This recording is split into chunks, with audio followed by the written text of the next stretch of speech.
Hola amigos, mi nombre es Genofonte y os doy la bienvenida a una nueva entrega de la serie de videotutoriales dedicada al software de animación 2D Synfig Studio.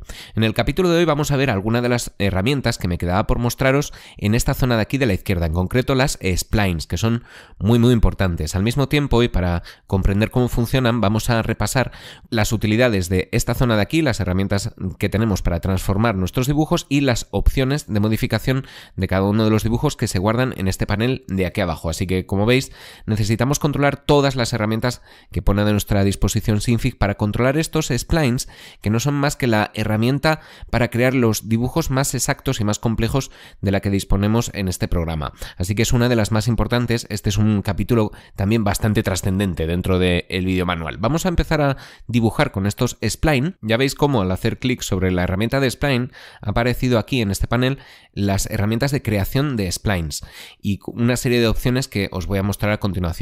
¿Qué es esto de los splines? Pues es ni más ni menos que la forma de crear dibujos más avanzada que tenemos en Synfig mediante lo que son curvas Bézier, que os lo voy a enseñar a continuación. Para crear un spline vamos a empezar a dibujar mediante nodos, haciendo clic sobre el lienzo, y ya veis que en un principio da la impresión de que esto es un polígono sin más. Hay una cosa que es importante a la hora de dibujar una de estas splines, y es que si no hacemos algo, el dibujo no se va a cerrar, no vamos a poder crear una forma. Ya veis, puedo ir hasta el infinito creando nodos, pero no se van a conectar, a no ser que me ponga encima del primer nodo. Ya veis que cambia de color, hago clic derecho y aparecen estas opciones. Simplemente tengo que seleccionar hacer bucle, y una vez que he seleccionado esto ya se ha cerrado el spline.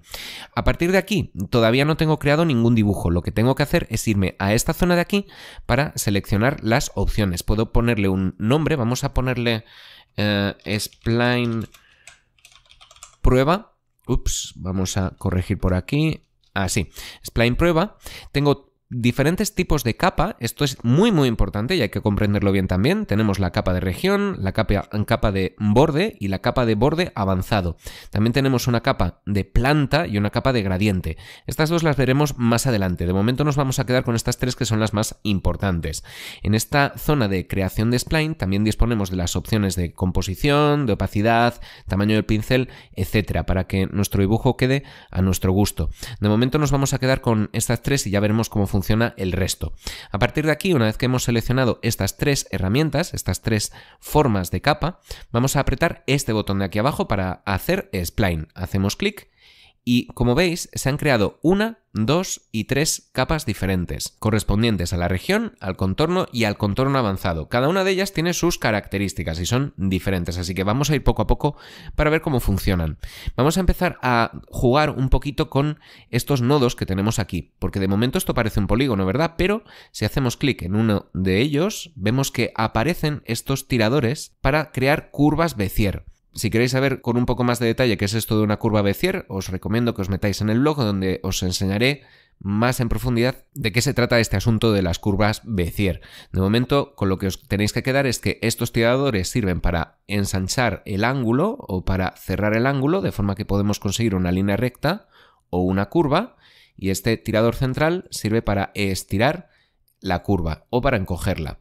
Ya veis que es muy fácil de manejar. Podemos también hacer curvas en S, girando hacia los lados, y cada uno de estos tiradores se puede manejar independientemente, así que las posibilidades de adaptar la curva al dibujo que queramos hacer son realmente infinitas, y por supuesto, cuantos más nodos añadamos, muchísimo más detalle va a tener nuestra figura. Y podemos hacer prácticamente lo que queramos, a nuestro antojo completamente. Bien, esto es de momento lo más importante. Vamos a empezar a jugar un poquito para ver qué diferencias hay entre estos tres elementos que se han creado, porque cada uno de ellos tiene sus características. De momento, lo que vamos a hacer va a ser darle un color diferente al contorno. Vamos a hacer doble clic aquí y le marcamos un color rojo, y al contorno avanzado también, así los vamos a poder distinguir. Vamos a darle un color verde. Así. Ya veis que ahora disponemos aquí en este borde de un color diferente, y es que podemos hacer figuras con colores de bordes diferentes en función de nuestras necesidades. Recordad que estos controles de aquí, el color de contorno y el color de relleno, son los que controlan nada más hacer el dibujo los colores. No necesitáis iros aquí si ya los marcáis aquí desde el principio. Bien, vamos a ver ahora las diferencias entre el contorno avanzado y el contorno simple.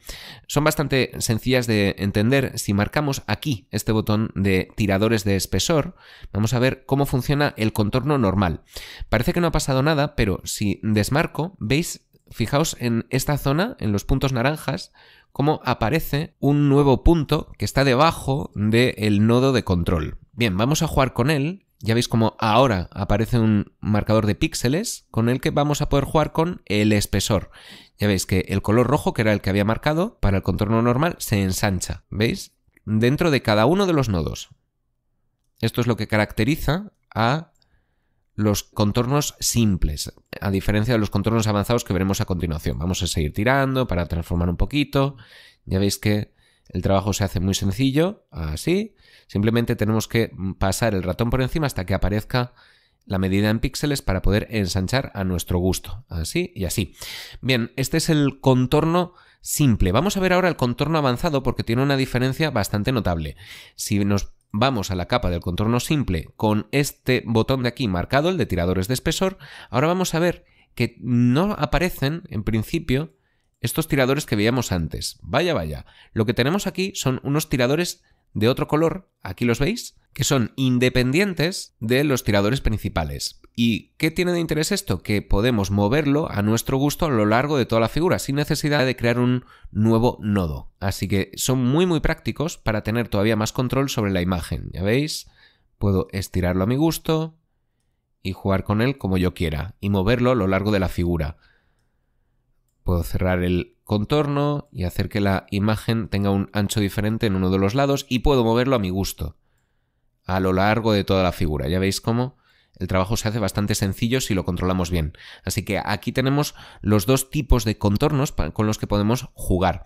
¿Para qué sirve esto? Pues esto va a depender de vuestra imaginación. Si queréis crear un dibujo que tenga un reborde o un reborde difuminado, ya podremos jugar con diferentes modos que los tenemos aquí todos almacenados. Podemos darle un desvanecimiento a nuestro contorno. Vamos a hacer un 26%. Ya veis cómo se van creando diferentes efectos con tipos de desvanecimiento diferentes. Las opciones en este sentido de Synfig son enormes. Podemos marcar el ancho del contorno desde aquí, expandirlo, marcar que tenga unas esquinas afiladas, el contorno redondeado, y de esta forma vamos a poder modificar a nuestro gusto cada uno de los parámetros de una forma muy sencilla. Recordad también que cada una de estas figuras dispone de sus propios controles, así que si me voy a la capa de contorno avanzado también puedo modificarlo a mi gusto. Vamos a darle ahora vamos a cambiar el modo de fusión, vamos a darle un solapar, o un multiplicar, o un sumar. Podemos hacer lo que queramos, invertir la capa. Ya veis que se crean un montón de efectos, cada uno más complejo que el anterior. Vamos a darle más difuminado, enter, y ya se ha difuminado. Ya veis qué efecto tan bonito de sombreado se ha creado simplemente jugando con algunos de los elementos que tenemos aquí.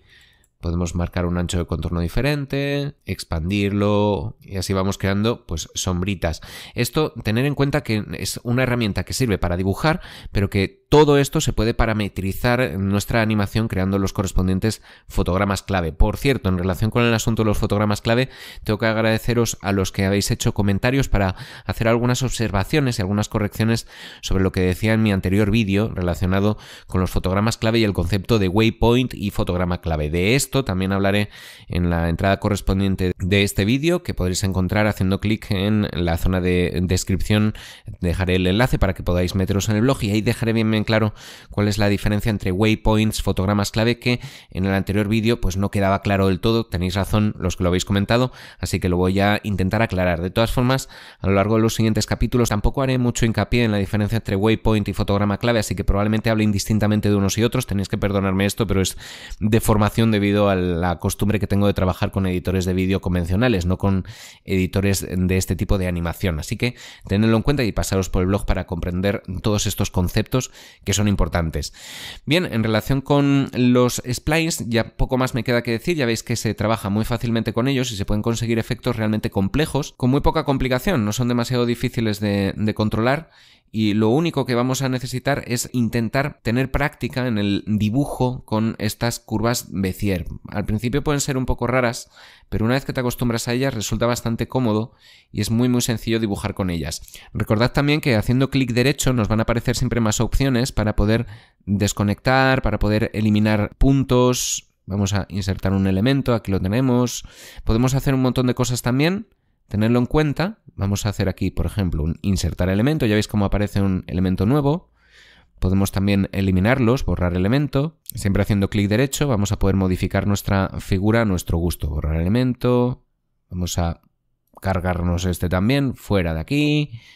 Y podremos ir ajustando cada uno de ellos tranquilamente hasta que tengamos nuestra forma definitiva. Insisto, todo esto además se puede animar, ¿vale? Así que esto es una parte de la animación que es bastante importante y con ella vamos a poder crear sombras, vamos a poder crear toda clase de efectos, vamos a poder crear deformaciones, vamos a poder crear efectos de tipo formas líquidas, sombreados, nubes, bueno, un montón de factores que se pueden alterar en cada uno de estos elementos. Recordad también que a la hora de crear una spline, vamos a crear otra, no es necesario que creéis todas estas figuras, todos estos elementos. Podéis simplemente desmarcar y si solo queremos crear una región, le damos aquí y ya hemos creado simplemente una región nueva, que es la que tenemos aquí. Y no tendríamos el contorno avanzado y el contorno simple que tenemos en esta otra. Así que esto también es opcional. Esto es todo. Espero que este video tutorial os haya gustado, que os haya aportado algo para poder continuar trabajando con Synfig y nos veremos en el siguiente capítulo. Como de costumbre os agradezco los likes, suscripciones, favoritos y las visitas a nuestro blog, unade25.blogspot.com. Mi nombre es Genofonte. Muchísimas gracias.